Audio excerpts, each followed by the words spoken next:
Coming up, Kyrie Irving now officially wants to be a Brooklyn Net. Do the Brooklyn Nets want Kyrie Irving to be a Brooklyn Net?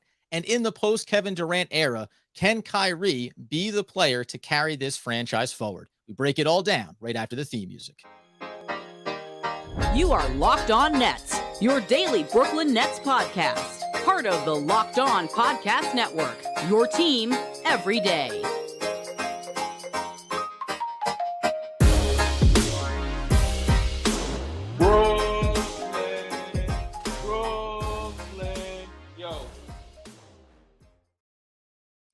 Oh, hi there. It's the Locked On Nets podcast right here on the Locked On Podcast Network. It's your team, the Brooklyn Nets, every single day. Over there, you're going to find Doug Norrie, owner-operator DFSR, for all your daily fantasy sports rankings from DraftKings to FanDuel. He's got you covered.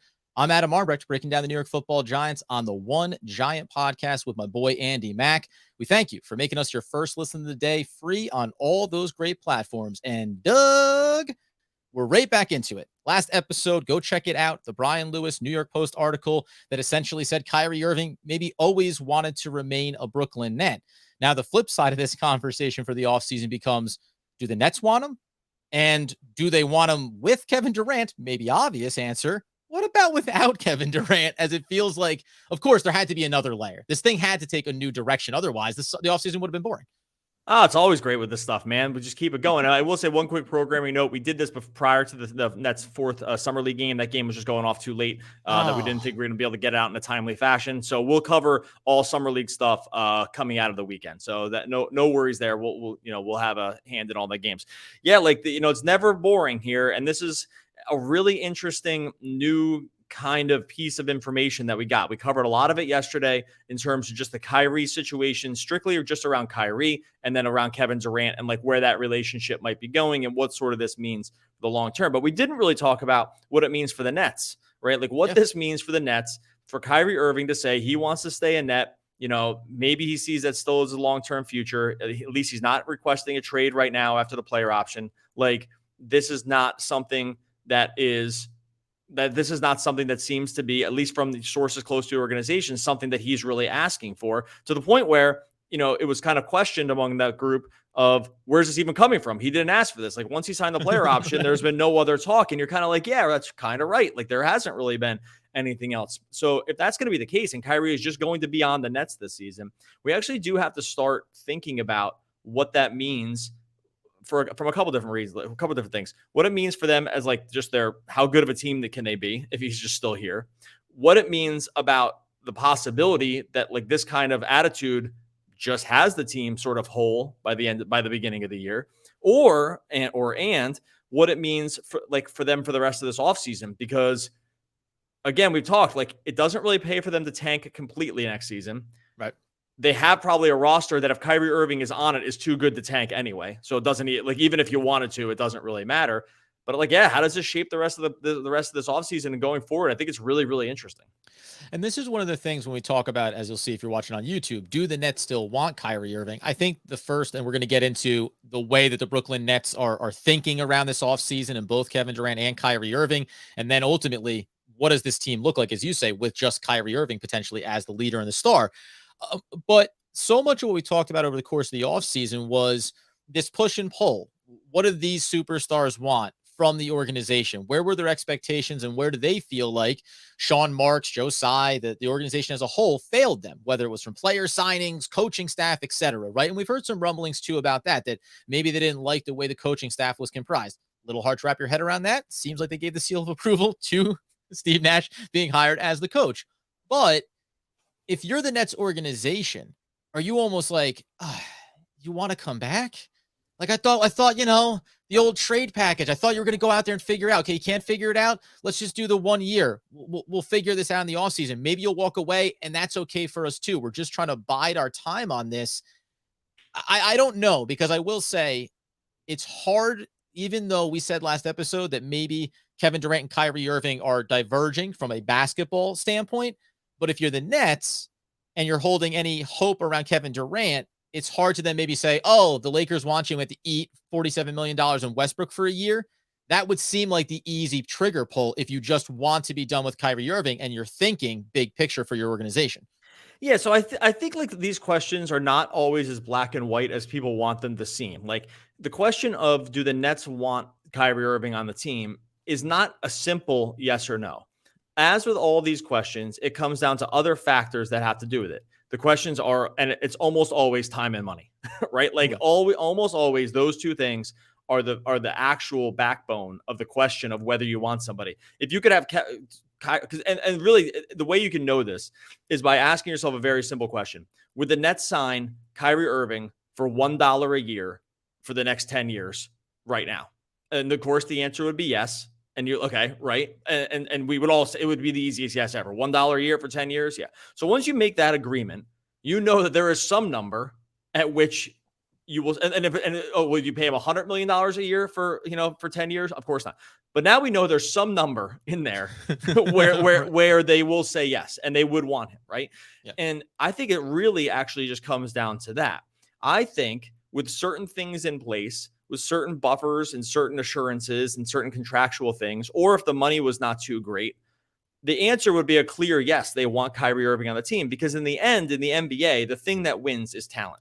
The thing, like, you have to have enough talent on the team, and you just can't win without talent. You can coach as hard as you want. You can have the best scheme in the world.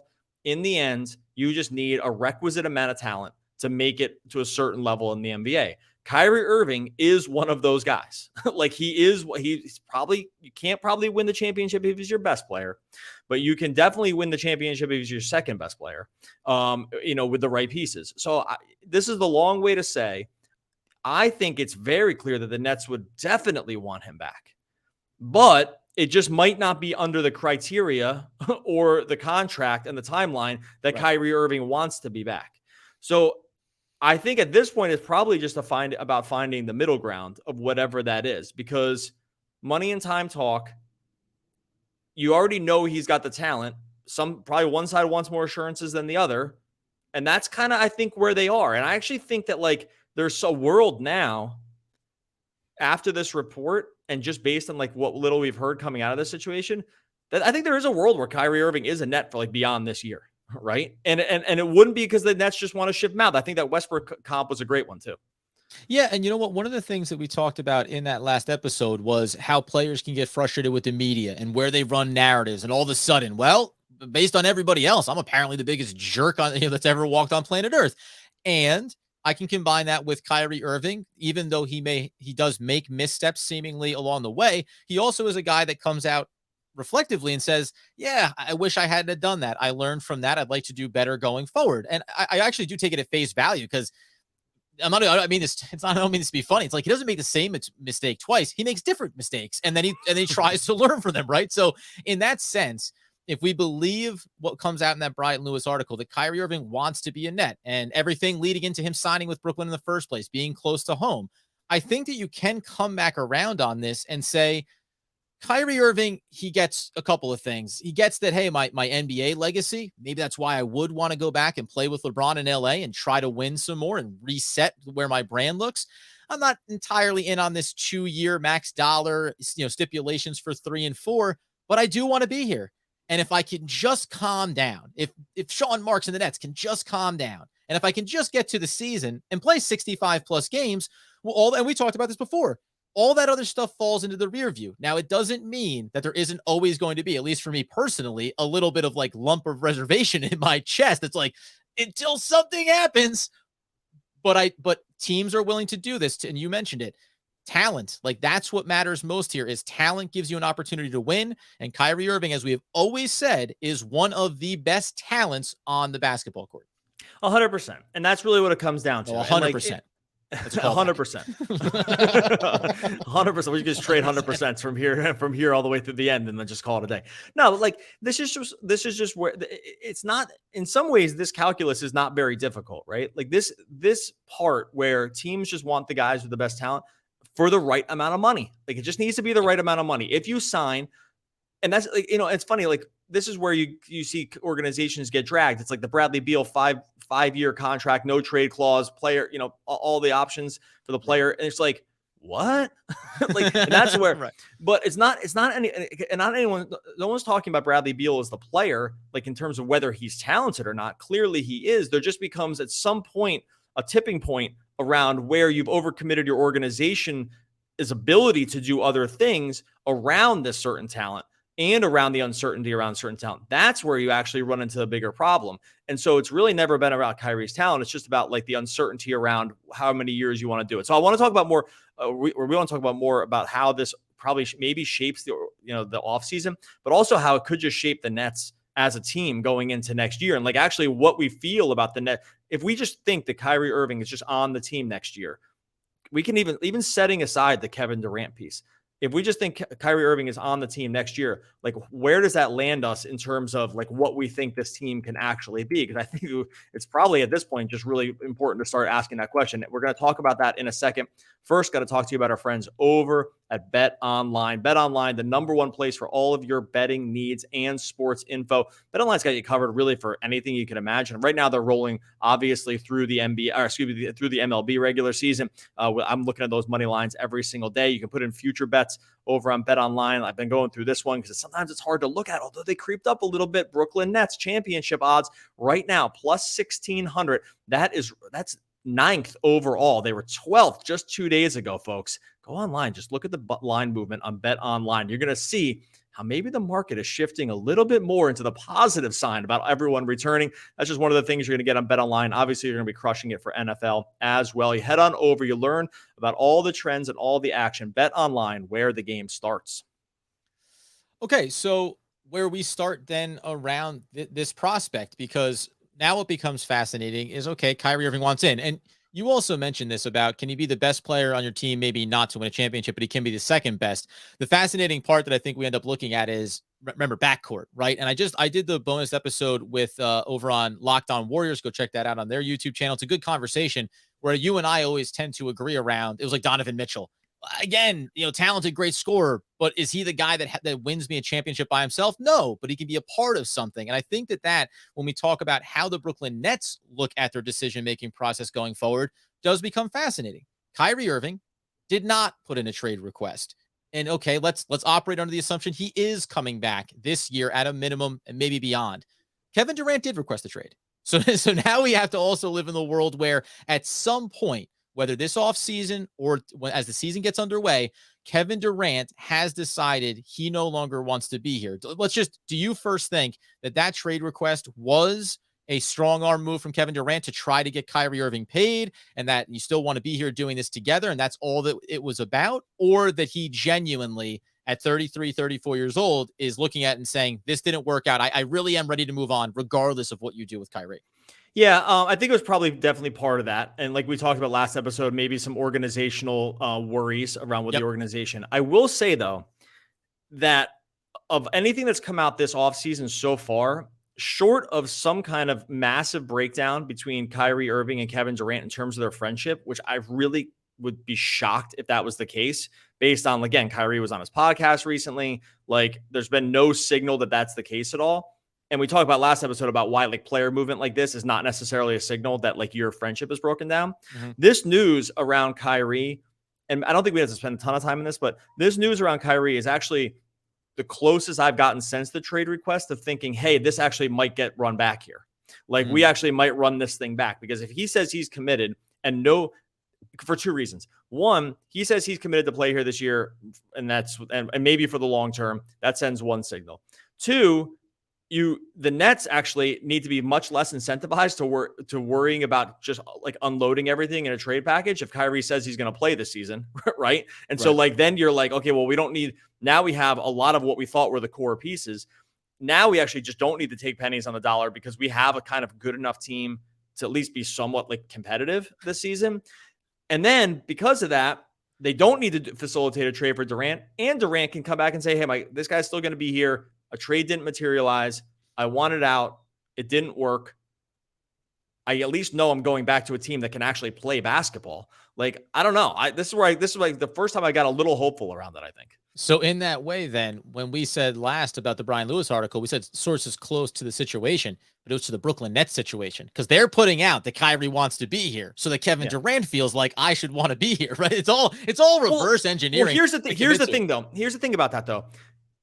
Of all the players that I know are not probably communicating through the media, it's these two guys. So, like, I wouldn't even care. That actually doesn't even matter to me because even if that was false, he would just tell Kevin Durant the right thing, right? Like, so it wouldn't Well, like, right. And by the way, and this is where I think, because you mentioned it there, it doesn't look like it's factoring their friendship in any way, shape, or form. And it can be that they've had their conversations and said, listen, man, Kevin Durant, this place a little bit dysfunctional. I just don't think it's for me. I'm a few years older than you. I do want to win a little bit more. I'm ready to move on. And Kyrie goes, I get it, man. I'm yeah, pretty comfortable here. I like being, close to home, etc. I think I'm going to stick it out because, frankly, I maybe did some damage to my rep here this past few seasons, and I want to be here and I want to be the face of this franchise, and I am beloved. I am beloved by the fan base for the majority. I think when you talk yeah. about the talent on the court, they go, okay, great. So let's just see where things go from here, and that's when we get to this point of saying, okay, so the Nets are going to honor the trade request from Kevin Durant. And whenever that materializes, how does this impact the way that the Nets would look at trade packages for Kevin Durant? Not from we need to make sure we get the value for it, but instead of saying, we're not going to have Kyrie Irving, we're not going to have Kevin Durant, maybe Ben Simmons is still around. Now we're saying we have Kyrie Irving. Now we have a backcourt. We already have our backcourt leader, and potentially we have a tandem in the backcourt with Ben Simmons that is dynamic as any two in the league. What do we need to accomplish to make this team competitive short, long term? Yeah, so and it's funny because all of our speculation around the Kevin Durant thing of what the team would look like next year actually kind of never included Kyrie as part of the team. I don't know if you remember, if we go back and look at this, if we go back and just do our own, just kind of rewind on how we talked about it, it was always Kevin Durant left and Kyrie also left. Like that Kyrie's was obviously gone. He's obviously gone, guys. Well, right, and this is how we all. This is just, and by the way, no one even said anything to us about this. So this is how I know this was like sort of like the collective mindset around this thing, because we never got any pushback around those scenarios. So we were not. It was like that. We were just kind of in some ways parroting what a lot of other people were thinking. But now, if you look at this roster, and you look at it and you're saying, okay, well, you're Kyrie Irving, Ben Simmons, you get Joe Harris back, you have Claxton, maybe you start Royce O'Neal, maybe you need a little bit, maybe you need to get like another big here somehow. TJ Warren in the mix. TJ Warren, maybe TJ Warren comes back healthy. You got that's a lot of scoring ability. You're probably going to get trounced on defense, but like that, you're just going to live with it. You're going to play super fast. Still like, Seth Curry. Yeah, Seth Curry, Patty Mills. Like they have other guys on the team here. They're very small. Again, they would really struggle on defense, but they'll at least probably be pretty exciting to watch. Yeah. Now, if you're the Nets and you think you have that kind of commitment from him, now one, like I said, you can do two things. You can actually just wait for a great package because you hold out hope that it brings Kevin Durant back, or you say if we even just got like a somewhat fair package, like if it was like Ayton and Bridges, right? Let's say that Ayton and Bridges duo looks a lot different when it's Kyrie Irving, Ben Simmons, Mikal Bridges, Joe Harris, and DeAndre Ayton than it did when we were trying to make the team without Kyrie Irving on it, right? Because like it was the team always looked worse because we were like, how are they going to score? How are they going to like get in the half court? Because we all just left them off the list. Now, if we put them back on the list, a package around Kevin Durant that brings back like two requisite talents, and I'm just throwing that in because like that's been speculated on. Now we have a totally different view of what the team is, right? Are they a championship team? No. Are they like a playoff team? Easily if everyone's healthy, right? And so, they probably just don't have like the wing, the big wing to win the championship. But like otherwise, they have basically everything else. And it is really funny about how this is just in one comment kind of reframed my whole idea about what this offseason means and what the team's looking at. Because now that, like I said before, going back and retroactively looking at what I said, I just know we never envisioned this way. I was like, Ben Simmons, Mikal Bridges, Nick Clack, like they'll never score, like right. Yeah. It's like, even in some of these packages, well, you're getting back Bridges. You're like, who cares? Who cares about Mikal Bridges? We don't have any talent. We don't have any scoring. And to your point, remember, like you can dial this all the way back to when the Nets signed Kyrie Irving. It was always, and this is what we're going to get into in a second around, can the Nets move forward with just Kyrie Irving theoretically? And we're going to talk about these trade packages and what other talent comes in, but can he be the leader? Can he be the guy that is carrying this franchise forward over this year and potentially longer term? We're staying as, focused on the here and now as we possibly can. But when Kyrie Irving first signed with the Brooklyn Nets, we can go back to our pre-locked on days and say, we were like, yeah, if it gets to Kevin Durant, obviously. But if it was unto itself, I would have real reservations around committing to Kyrie Irving. And it feels like the sample size has maybe proven why you should. That being the case, though, I think we can look at that Suns package and just speculate on a few other possibilities here and ask that question. What does it mean for the Brooklyn Nets to have Kyrie Irving as the focal leader of this team in the short and long term, and being able to be maybe a viable competitive playoff team in the East, and maybe even a destination going forward for some other players when we get to free agency, because they would have some flexibility going forward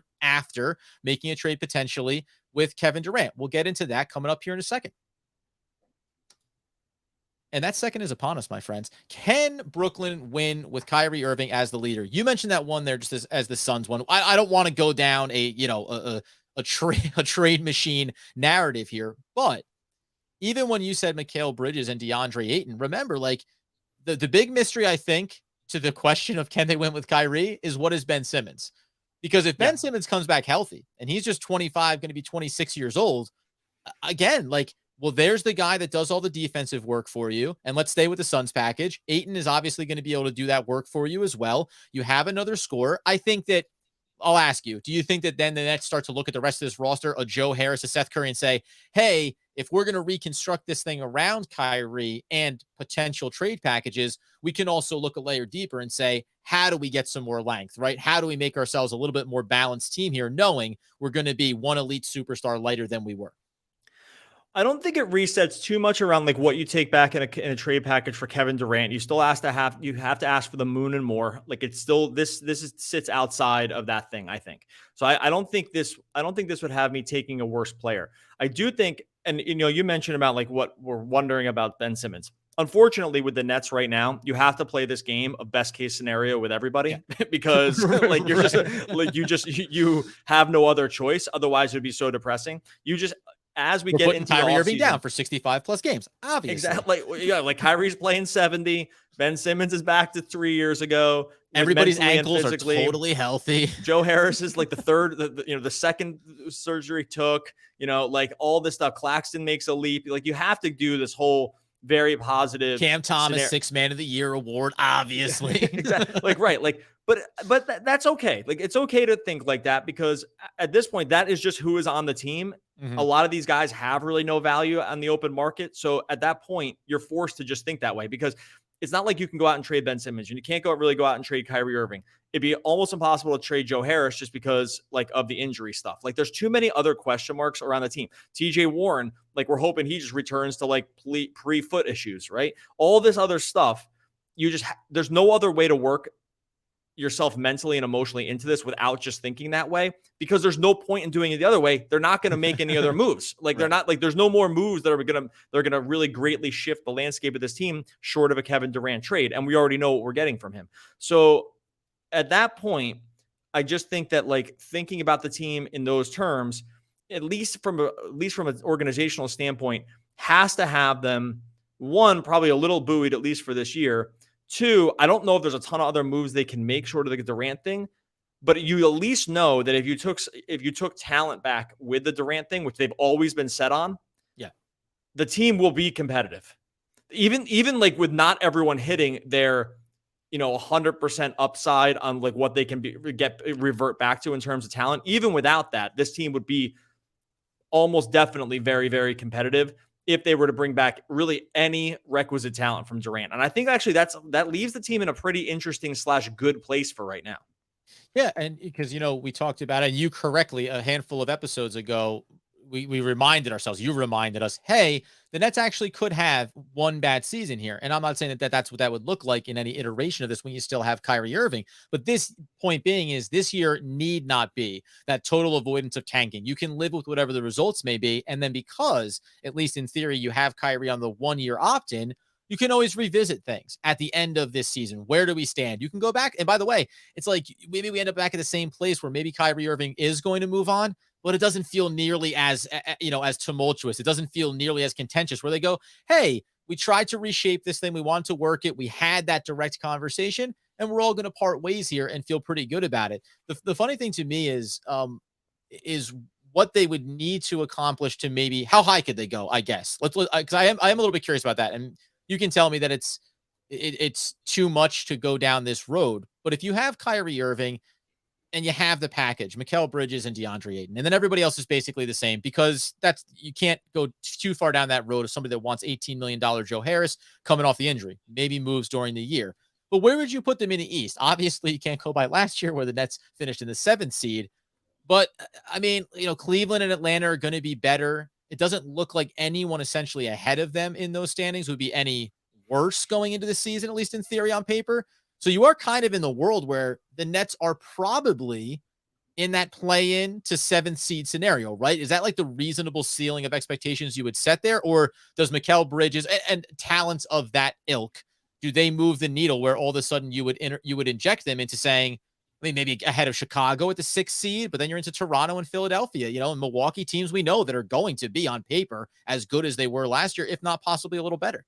It's so hard to know without seeing it. But if the lineup, I mean, we're just making this up because we're just by the way, we're just saying, because like if they still were like get some kind of package like this, or if it's like OG and Barnes or something like that. OG and Barnes. I'm all going to lump this together to say, if you added 2 talented players back for a Kevin Durant trade, I kind of actually almost wouldn't matter who it was, short of like Donovan Mitchell, because he's probably too small. Like then like you're really running into like some small guard problems. Even though you'd probably be able to score like crazy. I really just think any either superstar you got back, which is looking less likely, or 2 very good players that you got back in a Kevin Durant trade would make this team a very formidable team. Like, and I can kind of construct it in a bunch of different ways. And almost all of it's going to be like, 5th seed in the East. That sounds very reasonable to me. Like with this kind of talent and everything going right? Like everything pretty much getting back to like where we thought they were before. So I think from that standpoint, I know I'm not like answering the specific Ayton Bridges. I think that team would be very good, by the way. Like that team would be and really, by the way, really good. Doesn't it completely, as we're saying, like, remember the Nets initially it was, well, maybe the Nets are interested in DeAndre Ayton outright to add to Kevin Durant and Kyrie Irving. Then it was, well, DeAndre Ayton had package for Kevin Durant. No, we don't want that. Probably because, again, the Nets are saying, if we're not going to have Kyrie, or if no one's going to be here, we don't want Ayton to be the cornerstone piece. However, if we're going to have Kyrie Irving, that changes the way you look, the same way that when we talk about a Chris Paul or a Booker with Phoenix and Ayton, right? Like Ayton's value is inherently attached to the talent that you have around him. So if you're going to strip the proven commodities on the Brooklyn Nets, Ayton's not so attractive. Now all of a sudden you can wrap your head around that in a different way. Likewise, when you look at Toronto, good. And also like having this is so funny. I just dropped something. So I got through it. I thought it did. It took it out of the podcast. It's not coming out of YouTube. It's funny about like how this whole thing resets the narrative, because Kyrie playing for this year and possibly like for another year, like maybe a team friendly deal or something like that. I'm just really speculating now. Does bridge this timeline of like where you shipped out all the Houston pieces, right? Like, and that's where our other scenarios didn't really have the bridge, right? Like we didn't have the bridge. Like this is the bridge to being somewhat relevant and resetting things a little bit can happen if you keep a guy like this, right? Like this is where it just changes the narrative completely. And by the way, because you just mentioned it there, it's like now, depending on these packages, depending on Toronto, I think, and by the way, I'll even put it in the context that, Toronto fans and maybe some people say is more reasonable. OG and Trent Jr. are coming back in a package along with Birch and maybe some picks, right? Like, but now to your point, but if you get enough of the young talent, like Kyrie Irving isn't 3 or 4 years older like Kevin Durant is. Now all of a sudden, hey, okay, we're 8th to 5th seed over the next couple of seasons, 2 or 3 seasons. And then we have the next iteration of what this roster can look like beyond Kyrie Irving. So it takes the Nets from saying, boy, let's make it through this year. And then if we got to pump the full rebuild, okay, fine. Like we'll deal with it. But that is such a dark timeline to go down. This way is, okay, we're a competitive team and we're in the playoffs year after year. That matters from a business perspective. It matters from a perception perspective.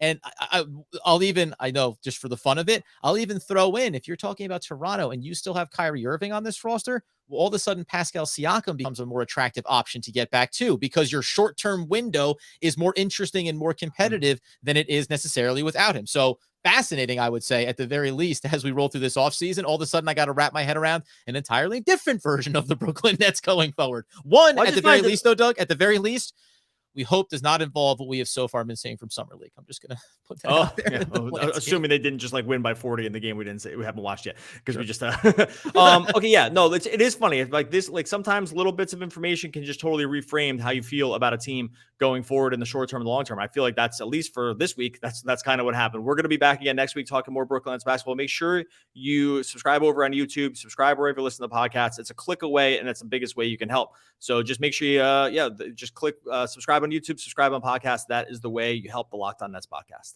Speaking of dropping cups, the usefulness of a cup is its emptiness. Bruce Lee.